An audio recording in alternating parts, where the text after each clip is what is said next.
Hey y'all, this is TCA Gaming, and in this YouTube video I'm going to go over some stuff I have on consignment. There's not a ton of items I did buy. I think there's one item that I bought I'm going to show you guys, and then we're going to open up a very rare pack at the very end of the video. And I do mean rare. This is one that you're going to recognize the cards inside, but the variation is, we've talked about it recently, we'll just put it that way.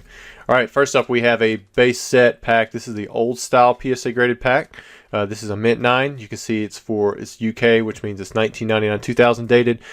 Whether or not there's a holo in there, I would assume not. Most some people only grade light packs, but this is so old it could. I mean, it's probably got a better chance at having, being an unweighed pack than packs that were later graded. However, even if there's a holo inside, we don't know for sure that it would be 1999-2000 dated.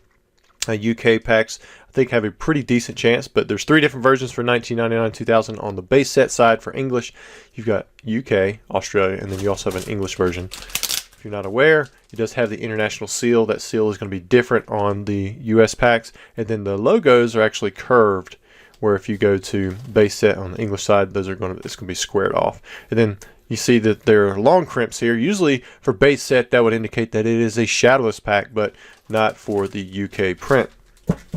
Alright, next up, got a sealed Italian Jynx. I found it kind of surprising that the black face is still here, because that was corrected on the English side in 1999, but I guess they did not get the memo, and I believe this is from Italy. I can't remember. Anyone here speak Italian? Next up we've got a PSA 10 reverse holo Might Yenna. If you are familiar with the reverse holos from the first four EX series, they're really tough to get in 10, but this one pulled off to 10, so I'm curious to see where something like this goes. It's very niche, but it's only got a pop 4, and being with PSA, there might be some collectors out there. It only takes 2 to get a card like this and to shoot it up in price, but if there's only one, it could go for really cheap. I bought this one. If you guys remember, I picked up the Venusaur. I'm pretty sure it was off Z&G. It was in the blue label, and I had it reholdered, and to me, this looks way better.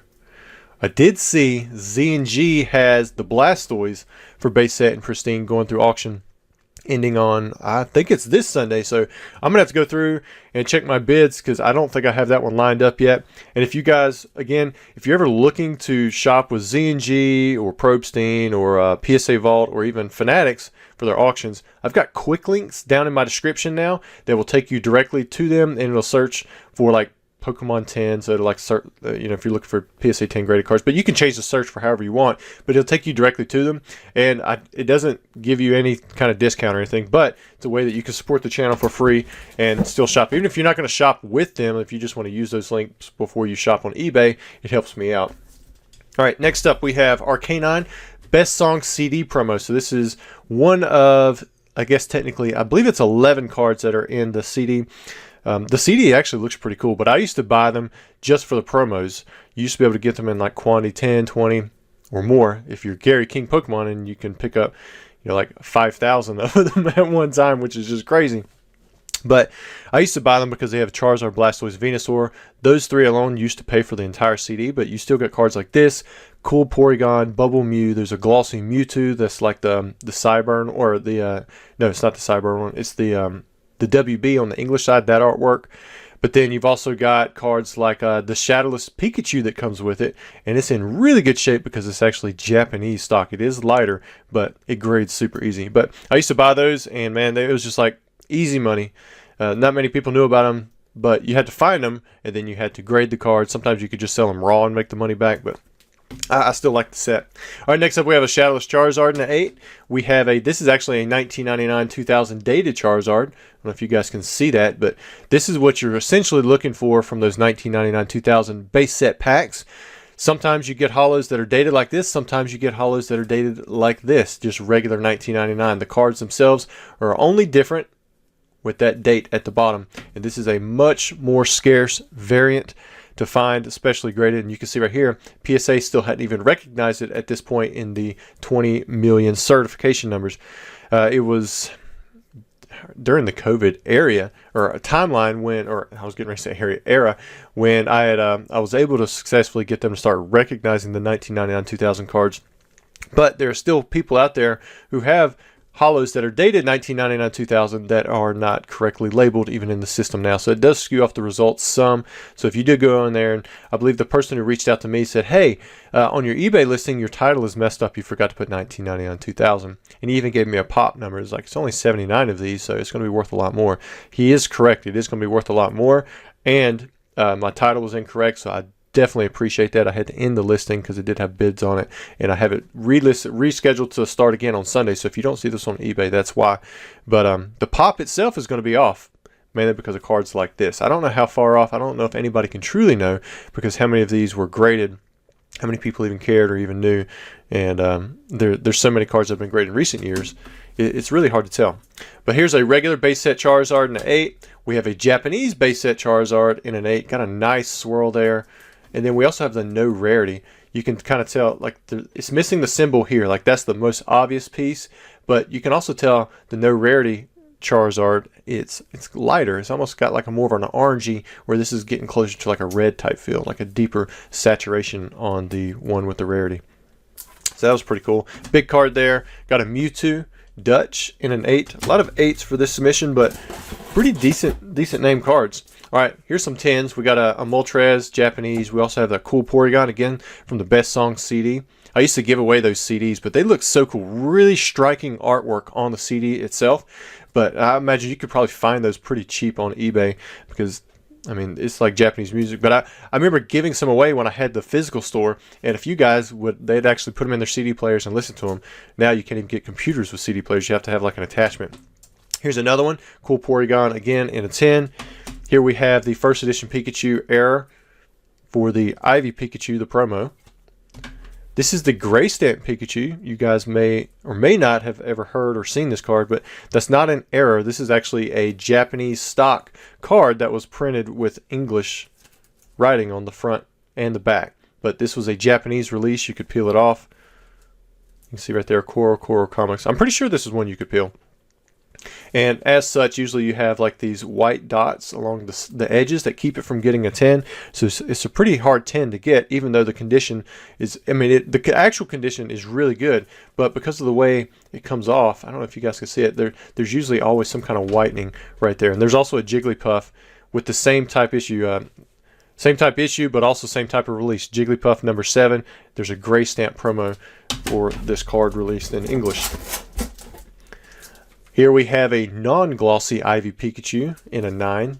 Decent card there. And then we're also going to finish off with some Topsun cards. So originally, you know, people thought these were 95, but I think it's been pretty fleshed out at this point to be 1997. Still really early print. Still good artwork and demand for this set. But here we have the Prism. Then we have the blue back no number. We have the blue back with the number. And then we have the green back, and this is what I mean by blue back, green back. So these are the 4 different versions that you could get for, well, I guess these are 3 different versions, and then that's just another Pikachu that you could get. But these are the 3 different runs for the Topsun, with the no number blue back being the most desirable, then the blue back, and then the green back. All right, and last but not least, I don't know how well this is going to fit on camera, but check this out. This is a Jumbo Charizard. This is from Koro Comics. Koro, I don't know how you say it. But this one is graded a PSA 8. It is printed in English. It does have some Japanese writing on it. But guess what? This card is still Pop 0. Pop 0. You could find these cards, and you know what? I've had a handful of these things, and they don't actually seem that bad of condition. Or like, it seems like a card that you could get in a PSA 10. It is a big card, so there's a lot more surface area to be damaged. Usually what I find is there's like a ding in a corner or something. But overall, like the edge wear usually isn't terrible. You can see there, it's got some right there, and around this one does have some edge wear. There are several 9s, but even those are pretty scarce. I feel like this is a card that could get a 10. But as it stands, there are no PSA 10s. So if you want to be that guy, you want to source some mint Charizards, some Jumbo Charizards from the year 2000, and get them graded, be the first guy to pull a 10, that'd be pretty cool. Check out this little, what is that, a mosquito? I don't even know what that is. I'm sure somebody with a better Japanese background might know. All right, and then last but not least, this is what we're going to open up. This is a Fossil Red Logos booster pack. And these are the light packs.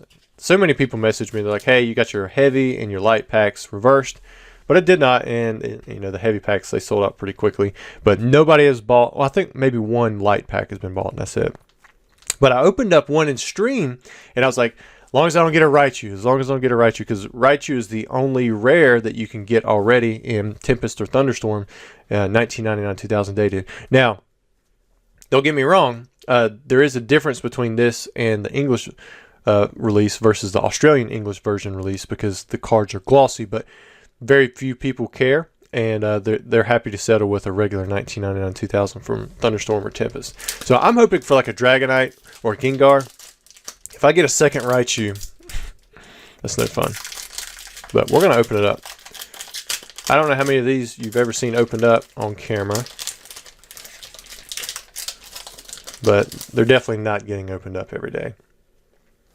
So, the difference between this Ammonite and a regular Fossil Ammonite is there's only really two things. One down here at the bottom, it says 1999 2000. And then, see that surface, how smooth it is? So the Fossil Red Logos, really I guess it's kind of like a burnt orange, but these are the 1999 2000 Fossil cards from these packs have that smooth surface. If you've ever had base set 1999 2000 cards from Australian packs, they also have like a smooth surface. All right, Mysterious Fossil, Recycle, Horsey, and there's Geodude. Let's pull one of these out. Got a nice Magmar. Condition's really nice. I do plan to grade these. Golduck is one of those ones where it's definitely one of the better uncommons, but not for 1999 2000, because this is one of the cards you can also get in Thunderstorm or Tempest.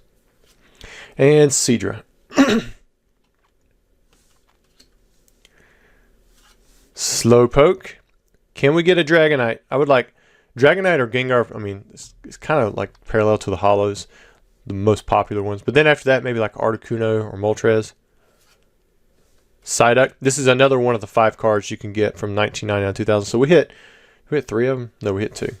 Golduck, Psyduck, the Raichu. You can get Zapdos, and then I think it's Energy Search, if I'm remembering right. Magneton. Not the one I was hoping for, but you know what? That's one more out of the pool. Gosh, these look like being in such good shape. I definitely plan to grade these. I'm going to see how they do. If they do well, I might end up opening up some more. It'll be kind of fun to have a full set from where I pulled them all myself. Man, really nice shape. Alright guys, that's all I got for you. Not a whole lot of excitement, but hope you enjoyed the video. Maybe you learned a few things. Maybe you just heard me regurgitate the same facts. Also, I forgot to mention, on the live Tuesday, I should have a vintage box lined up, either Japanese base or Gym Challenge First Edition. Details, I have not got those worked out completely yet. The price has went up on me, but I will make an announcement in the community tab, possibly on IG, and I may send out emails as well once I do have everything set and I have the stuff live for you guys to be able to purchase, whether it be unweighed or heavy versus light packs. That is undecided, but I hope you guys have a great weekend. Thanks for sticking around through all of these ramblings about me going through these vintage things that, you know, I've probably said 100 times. You guys have a great weekend.